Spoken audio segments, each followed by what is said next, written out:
dear students, today we'll discuss on the topic of cash flow statement. तो basically बच्चे cash flow statement आपका है क्या, थोड़ा सा इसका मीनिंग समझने की कोशिश करते हैं. Cash flow statement is a statement showing flow of cash and cash equivalent during a period.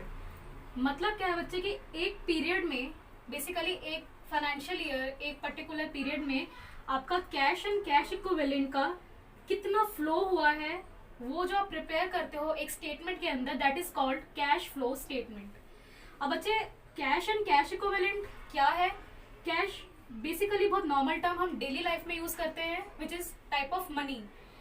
आपके हाथ में जितना भी पैसा कैश जो आप नॉर्मल लाइफ में यूज करते हैं वो कैश में काउंट होता है. बट कैश फ्लो स्टेटमेंट में हम सिर्फ कैश की बात नहीं करते हैं, हम कैश एंड कैश इक्विवेलेंट की भी बात करते हैं. अब कैश इक्विवेलेंट क्या है ये समझ लेते हैं. कैश इक्विवेलेंट्स आपका करंट एसेट है जो हाईली लिक्विड करंट एसेट्स में काउंट होता है. बेसिकली ये क्या है बच्चे, जो आपका एक पीरियड ऑफ टाइम में आप इसको कैश में कन्वर्ट कर सकते हैं.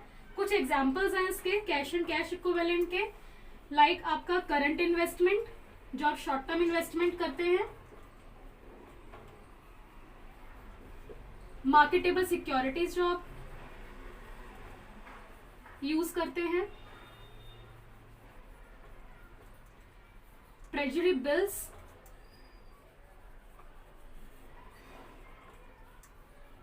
तो बच्चे ये कुछ आपके एग्जांपल्स है कैश इक्विवेलेंट के, जो आप एक लिमिटेड टाइम में करंट पीरियड में आप इसको कैश में कन्वर्ट कर सकते हैं. तो कैश फ्लो स्टेटमेंट हमारा क्या रिप्रेजेंट करता है कि कैश एंड कैश इक्विवेलेंट का एक पर्टिकुलर टाइम पीरियड में कितना फ्लो हुआ है. अब फ्लो क्या होता है बच्चे?